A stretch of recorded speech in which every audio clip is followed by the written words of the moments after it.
ವಿರಾಮದ ನಂತರ ಮತ್ತೊಮ್ಮೆ ನಿಮ್ಮೆಲ್ಲರಿಗೂ ನಿಮ್ಮ ನೆಚ್ಚಿನ ಅದೃಷ್ಟ ಕನ್ನಡಿ ನೇರ ಪ್ರಸಾರ ಕಾರ್ಯಕ್ರಮಕ್ಕೆ ಪ್ರೀತಿಯ ಸ್ವಾಗತ.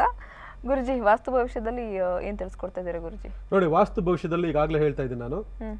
ಜೀವನದಲ್ಲಿ ಬರ್ತಕ್ಕಂಥ ಹಲವಾರು ಸಮಸ್ಯೆಗಳಿಗೆ ನಾವು ವಾಸ್ತುವಿನ ಒಂದು ಪರಿಣಾಮಕಾರಿಯಾದಂಥ ಒಂದು ಪರಿಹಾರದಿಂದ ಎಂಥದ್ದೇ ಸಮಸ್ಯೆ ಆಗಿರಲಿ ನಾವು ಪರಿಹಾರ ಮಾಡ್ಕೋಬಹುದು ಅಂತ ಹೇಳಿ. ಅದರಿಂದ ನಾನು ನಿಮ್ಗೊಂದು ಇಲ್ಲಿ ತೋರಿಸ್ತಾ ಇದ್ದೀನಿ. ಏನಪ್ಪಾ ಅಂತಂದ್ರೆ, ಈಗ ವಾಸ್ತುಶಾಸ್ತ್ರ ನೋಡೋಣ, ಯಾವ ಬಾಗಿಲು ಎಲ್ಲೆಲ್ಲಿ ಪಾಸಿಟಿವ್ ಮತ್ತೆ ಎಲ್ಲೆಲ್ಲಿ ನೆಗೆಟಿವ್ ಅಂತೇಳಿ. ಇಲ್ಲೇನಾಗಂದ್ರೆ ಒಂದು ಚೌಕಾಕಾರ ಹಾಕಿದ್ದೀನಿ. ಇಲ್ಲಿ ಚೌಕಾಕಾರ ಒಂದು ಸೈಟ್ ಅನ್ಕೊಳ್ಳಿ, ಅದು 30-40 20-30 60-40 100-100 ಎಷ್ಟೇ ಆಗಿರಲಿ, ಅಥವಾ ನಿಮ್ಮ ತೋಟ ಆಗಿರಲಿ, ಮನೆ ಆಗಿರಲಿ, ಕಚೇರಿ ಆಗಿರಲಿ, ಫ್ಯಾಕ್ಟ್ರಿ ಆಗಿರಲಿ, ಹೊಲ ಆಗಲಿ, ಗದ್ದೆ ಆಗಲಿ, ಏನೇ ಆಗಿರಲಿ. ಇಲ್ಲಿ ಏನಪ್ಪ ಅಂತಂದಾಗ ನಾವು ಯಾವ್ಯಾವ ಜಾಗವನ್ನ ಪಾಸಿಟಿವ್ ಮತ್ತೆ ಯಾವ ಜಾಗ ನೆಗೆಟಿವ್ ಅಂತ ಹೇಳ್ತೀವಿ. ಅಂದ್ರೆ ಬಾಗಿಲು ಮುಖ್ಯ ದ್ವಾರ ಅಂತೇಳಿ. ಇವತ್ತು ಬಹಳ ಜನ ಏನ್ ಮಾಡ್ತಾರೆ ಅಂತಂದ್ರೆ, ಇವತ್ತು ಆ ದಿಕ್ಕು ಬಂದಾಗ ನಮ್ಗೆ ಅದು ಅಂತ ಹೇಳಿ, ಕೆಲವರು ಉತ್ತರವನ್ನ ನಂದಿ ಬಾಗಿಲು ಅಂತ ಹೇಳ್ತಾರೆ, ಕೆಲವರು ಪೂರ್ವದ ಬಾಗಿಲನ್ನ ಇಂದ್ರನ ಬಾಗಿಲು ಅಂತ ಹೇಳ್ತಾರೆ. ನೀವು ಯಾವುದೇ ಅನ್ಕೊಳ್ಳಿ, ಇಲ್ಲಿ ವಾಸ್ತುಶಾಸ್ತ್ರ ಏನಾಗಿದೆ ಅಂದ್ರೆ, ಶಾಸ್ತ್ರದಲ್ಲೇ ಉಲ್ಲೇಖ ಹಾಕಿರ್ತಕ್ಕಂಥದ್ದು ಯಾವ್ದು ಪಾಸಿಟಿವ್ ಯಾವ್ದು ನೆಗೆಟಿವ್ ಅಂತ ಹೇಳಿ. ಇಲ್ಲಿ ನೋಡ್ತಾ ಇದೀನಿ ಇವೆಲ್ಲ, ಇದು ಈಸ್ಟ್ ಅಂತ ಹೇಳ್ತೀವಿ, ಇದನ್ನ ಸೌತ್ ಈಸ್ಟ್ ಅಂತ ಹೇಳ್ತೀವಿ, ಆಗ್ನೇಯ ಭಾಗ ಅಂತ ಹೇಳ್ತೀವಿ, ಇದನ್ನ ಸೌತ್ ಅಂತ ಹೇಳ್ತೀವಿ, ದಕ್ಷಿಣ ಅಂತ ಹೇಳ್ತೀವಿ, ಇದನ್ನ ಸೌತ್ ವೆಸ್ಟ್ ಕಾರ್ನರ್ ಅಂತ ಹೇಳಿ, ಇದನ್ನ ಹೇಳಿ ನೈಋತ್ಯ ಭಾಗ ಅಂತ ಹೇಳಿ, ಇದನ್ನ ವೆಸ್ಟ್ ಅಂತ ಹೇಳ್ತೀವಿ ಪಶ್ಚಿಮದ ಭಾಗ, ಮತ್ತೆ ನಾರ್ತ್ ವೆಸ್ಟ್ ಭಾಗ ಅಂತ ಹೇಳಿ ನಾರ್ತ್ ಅಂತ ಹೇಳ್ತೀವಿ, ಅಂದ್ರೆ ಉತ್ತರ ಭಾಗ ಅಂತ ಹೇಳ್ತೀವಿ. ಇಲ್ಲಿ ನಾರ್ತ್ ಕಡೆ ಇರ್ತಕ್ಕಂಥ ನಾರ್ತ್ ಈಸ್ಟ್ ಮತ್ತೆ ಈಸ್ಟ್ ಕಡೆ ಇರ್ತಕ್ಕಂಥ ಈ ಒಂದು ಭಾಗ ನಿಮಗೆ ಪಾಸಿಟಿವ್ ಆಗಿರ್ತಕ್ಕಂಥ, ಅಂದ್ರೆ ಈ ಜಾಗದಲ್ಲೂ ಬಾಗಿಲು ಇಡಬಹುದು, ಈ ಜಾಗದಲ್ಲೂ ಬಾಗಿಲು ಇರಬಹುದು ಅಥವಾ ಇಡಬಹುದು ಮನೆ ಕಟ್ಟಬೇಕಂದಾಗ. ಮಧ್ಯದಲ್ಲಿ ಇಡೋ ಆಗಿಲ್ಲ, ಬಹಳ ಜನ ಮಧ್ಯದಲ್ಲಿ ಬಾಗಿಲು ಇಟ್ಬಿಡ್ತಾರೆ. ಕೆಲವರು ಏನಾಗುತ್ತೆ ಅಂದ್ರೆ, ಇದನ್ನ ನಾವು 50% ತಗೊಂಡಾಗ ಈ ಕಡೆ ಬರಬಾರ್ದು, ಬಹಳ ಜನ ಇವಾಗ ಒಂದು 30 ಫೀಟ್ ಅಂತಿದ್ದಾಗ ಇಲ್ಲೇನಾಗತ್ತೆ ಅಂದ್ರೆ, ಈ ಮಧ್ಯ ಭಾಗದಿಂದ ಈ ಮಧ್ಯ ಭಾಗಕ್ಕೆ ಇಡಬಾರ್ದು ಬಾಗಿಲ. ಅವಾಗ ಕೆಲವರು ಆಗ್ನೇಯ ಭಾಗ ಸೂರ್ಯನ ಕಡೆ ಇಟ್ಬಿಡ್ತಾರೆ, ಪೂರ್ವದ ಬಾಗಿಲು ಅಂತ ಹೇಳಿ ಆಗ್ನೇಯ ಬಾಗಿಲು ಇಟ್ಬಿಡ್ತಾರೆ. ಇದು ಹೆಣ್ಮಕ್ಳಿಗೆ ತುಂಬಾ ತೊಂದರೆ ಆಗುತ್ತೆ. ಆ ಬಾಗಿಲು ಇರಬಾರ್ದು. ಮನುಷ್ಯಲ್ಲಿ ಟೆನ್ಷನ್, ಮನೇಲಿ ಪೀಸ್ ಆಫ್ ಮೈಂಡ್ ಇರಲ್ಲ, ನೆಮ್ಮದಿ ಇರಲ್ಲ. ನೋಡಿ, ಅಗ್ನಿ ತತ್ವ ಅಂತಂದಾಗ ಅಲ್ಲಿ ಏನ್ ಬರ್ಬೇಕು ಅದೇ ಬರ್ಬೇಕು. ಅದು ಬಿಟ್ಬಿಟ್ಟು ನೀವು ಮುಖ್ಯ ಬಾಗಿಲಿಟ್ಟಾಗ ಅಲ್ಲಿ ವರ್ಕೌಟ್ ಆಗಲ್ಲ. ಯಾಕಂದ್ರೆ ಅಗ್ನಿ ತತ್ವದಲ್ಲಿ ನೀವು ಬಾಗಿಲಿಟ್ಟಾಗ ಅಂತ ಅಲ್ಲಿ ವುಡ್ ಅಂತ ಹೇಳ್ತೀವಿ, ಅಂದ್ರೆ ಮರ ಅಂತ ಹೇಳ್ತೀವಿ. ಆ ವುಡ್ ಅಗ್ನಿಗೆ ಏನು ವೈರತ್ವ ಅಂತೀವಿ, ದಿಢೀರ್ನ ಅಂಟ್ಕೊಳ್ಳುತ್ತೆ, ಸುಟ್ಟೋಗುತ್ತೆ ಅಂತ ಹೇಳಿ. ಅದೇ ರೀತಿ ಇಲ್ಲಿ ಬಾಗಿರ್ತಕ್ಕಂಥ ವ್ಯಕ್ತಿಗಳಿಗೆ ಆ ವೈಬ್ರೇಷನ್ ಆ ಮನೆಯಲ್ಲಿ ಕ್ರಿಯೇಟ್ ಆಗುತ್ತಂತೆ. ಅದೇ ರೀತಿ ಸೌತ್ ಭಾಗ ಅಂತ ಹೇಳ್ತೀವಿ. ಸೌತ್ ಅಂದಾಗ ದಕ್ಷಿಣ ಆಗ್ನೇಯಲ್ಲಿ ಇರ್ತಕ್ಕಂಥದ್ದು ಬಹಳ ಒಳ್ಳೇದು, ಪಾಸಿಟಿವ್ ಅಂತ ಹೇಳ್ತೀವಿ. ಇದು ನೆಗೆಟಿವ್ ಅಂತ ಹೇಳ್ತೀವಿ ಪೂರ್ವದ ಕಡೆ. ಅದೇ ದಕ್ಷಿಣ ಕಡೆ ಇರ್ತಕ್ಕಂಥ ಬಾಗಿಲು ನಾವು ಪಾಸಿಟಿವ್ ಅಂತ ಹೇಳ್ತೀವಿ. ಅದೇ ದಕ್ಷಿಣ ಮಧ್ಯ ಭಾಗ ಇಟ್ಸ್ ವೆರಿ ರಾಂಗ್. ಅದೇ ರೀತಿ ಸೌತ್ ವೆಸ್ಟ್ ಕಾರ್ನರ್ ಅಂತ ಹೇಳ್ತೀವಿ, ಇದು ಕೂಡ ವೆರಿ ರಾಂಗ್ ಡೈರೆಕ್ಷನ್. ಮತ್ತೆ ಪಶ್ಚಿಮ ದಕ್ಷಿಣ ಕೂಡ ಅಂತ ಹೇಳ್ತೀವಿ, ಇದು ಕೂಡ ವೆರಿ ರಾಂಗ್ ಡೈರೆಕ್ಷನ್. ಅಂದ್ರೆ ಈ ಒಂದು ಎರಡು ಭಾಗಗಳು ಕೂಡ ಬಾಗಿಲು ಇರಬಾರ್ದು. ಇಲ್ಲಿ ಯಾವಾಗ್ಲೂ ಕೂಡ ಕ್ಲೋಸ್ ಇರಬೇಕು. ಈ ಜಾಗದಲ್ಲಿ ಯಾವಾಗ್ಲೂ ಭಾರ ಇರಬೇಕು ಅಂತೀವಿ, ಮೇಲ್ಗಡೆ ಭಾರ ಕೆಳಗಡೆ ಭಾರ ಅಲ್ಲ. ಅದೇ ರೀತಿ ವೆಸ್ಟ್ ಫೇಸಿಂಗ್ ಅಂತೀವಿ. ವೆಸ್ಟ್ ಫೇಸಿಂಗ್ ಅಂತ ತಗೊಂಡಾಗ್ಲೂ ಕೂಡ ನಿಮಗೆ ಪಶ್ಚಿಮದ ಬಾಗಿಲು ಕೂಡ ಕೆಲವರು ಬರಲ್ಲ. ಬಹಳ ಜನ ಎದ್ಕೊಂಡ್ಬಿಡ್ತಾರೆ, ಪಶ್ಚಿಮ ಅಂತಂದ್ರೆ ಅದು ಶನಿ, ಅಲ್ಲಿ ಹೋದ್ರೆ ತಪ್ಪಾಗಂತೇಳಿ. ಪಾಸಿಟಿವ್ ಇರ್ತಕ್ಕಂಥ ಶನಿ ಇರ್ತಕ್ಕಂಥ ವ್ಯಕ್ತಿಗಳು ಯಾವಾಗ್ಲೂ ಕೂಡ ಅಲ್ಲಿ ಹೋಗ್ಬೋದು. ಅದೇ ರೀತಿ ನಾರ್ತ್ ವೆಸ್ಟ್ ಅಂತ ಹೇಳಿದಾಗ ಪಶ್ಚಿಮ ವಾಯು ದ್ವಾರಗಳು ಬಹಳ ಒಳ್ಳೆಯದು. ಅದೇ ರೀತಿ ನಾರ್ತ್ ಬಾಗಿಲು ಬಹಳ ಶ್ರೇಷ್ಠ. ಯಾಕಂದ್ರೆ ಕುಬೇರನ ವಾಸಸ್ಥಾನ ಅಂತ ಹೇಳ್ತೀವಿ ನಾವು.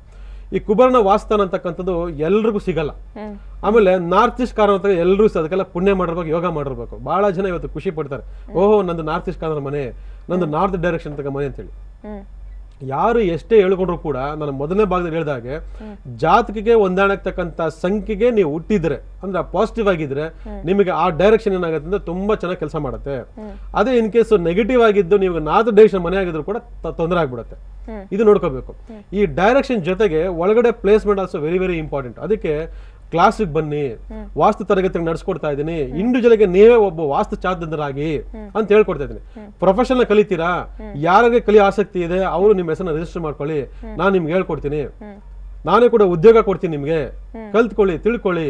ಅದ್ರ ಜೊತೆಗೆ ಇಂಡಿವಿಜುವಲ್ ಆಗಿ ಬರ್ತಕ್ಕಂಥ ಎಲ್ಲ ಹೆಣ್ಮಕ್ಳು ಇವತ್ತು ಬಹಳ ಜನ ಇವತ್ತು ಶಾಸ್ತ್ರ ಅಂತ ಜ್ಯೋತಿಷ ಅಂತ ಕಾರ್ಯಕ್ರಮ ನೋಡ್ತಕ್ಕಂಥ ನಮ್ಮ ಹೆಣ್ಮಕ್ಳು ಜಾಸ್ತಿ. ಅವ್ರ ಗಂಡಂದಿರ್ನ, ಅಣ್ಣಂದಿರ್ನ, ಅಪ್ಪಂದಿರ್ನ ಎಲ್ಲ ಕರ್ಕೊಂಡ್ಬರೋದು ನಮ್ಮ ಹತ್ರ.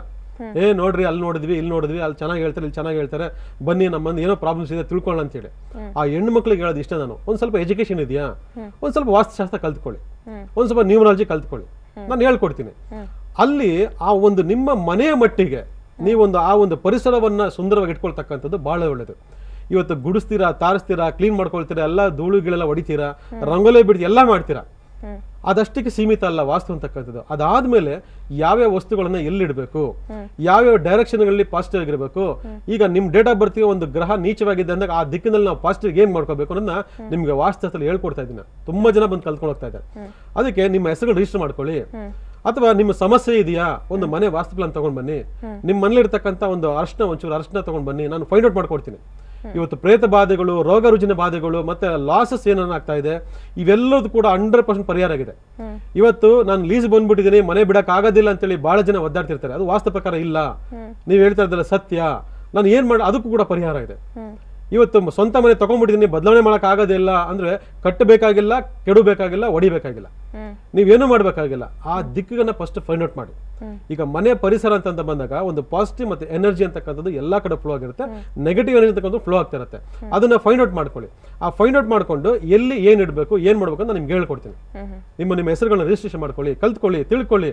ಎಲ್ಲದಕ್ಕೂ ಒಂದು ಪರಿಹಾರ ಇದೆ. ಈ ವಾರ ಪೂರ್ತಿ ನಿಮ್ಗೆ ಹೇಳ್ಕೊಡ್ತೀನಿ ನಾನು. ಧನ್ಯವಾದಗಳು ಗುರುಜಿ. ನನ್ನ ವಾಸಿಸುವಂತ ಮನೆಯಲ್ಲಿ ಯಾವ್ದಾದ್ರು ದೋಷ ಇದ್ರೆ ಆ ದೋಷನ ಕಂಡಿಡ್ಕೊಂಡು ಅದಕ್ಕೆ ಪರಿಹಾರ ಮಾಡ್ಕೊಳ್ಳಿ ಅನ್ನೋದ್ರ ಬಗ್ಗೆ ತಿಳಿಸ್ಕೊಟ್ಟಿದ್ದೀರಾ. ಧನ್ಯವಾದಗಳು ಗುರುಜಿ. ನಮಸ್ಕಾರ. ಇನ್ನು ವೀಕ್ಷಕರೇ, ನೀವು ಕೂಡ ವಾಸ್ತುಶಾಸ್ತ್ರದ ಬಗ್ಗೆ ತಿಳಿಬೇಕು ಅಂತ ತಿಳಿಸ್ಕೊಬೇಕು ಮತ್ತೆ ಕಲಿಬೇಕು ಅಂತಂದ್ರೆ ಸ್ಕ್ರೀನ್ ಮೇಲೆ ಬರ್ತಾ ಇರುವಂತ ನಂಬರ್ಗಳಿಗೆ ಕರೆ ಮಾಡಿ ನಿಮ್ಮ ಹೆಸರುಗಳನ್ನ ರಿಜಿಸ್ಟರ್ ಮಾಡ್ಕೊಳ್ಳಿ ಅಂತ ಹೇಳ್ತಾ ಈ ದಿನದ ಕಾರ್ಯಕ್ರಮನ ಮುಗಿಸ್ತಾ ಇದೀವಿ. ಮತ್ತೆ ಭೇಟಿ ಆಗ್ತೀವಿ ಮುಂದಿನ ಕಾರ್ಯಕ್ರಮದಲ್ಲಿ. ಅಲ್ಲಿವರೆಗೂ ನಮಸ್ಕಾರ.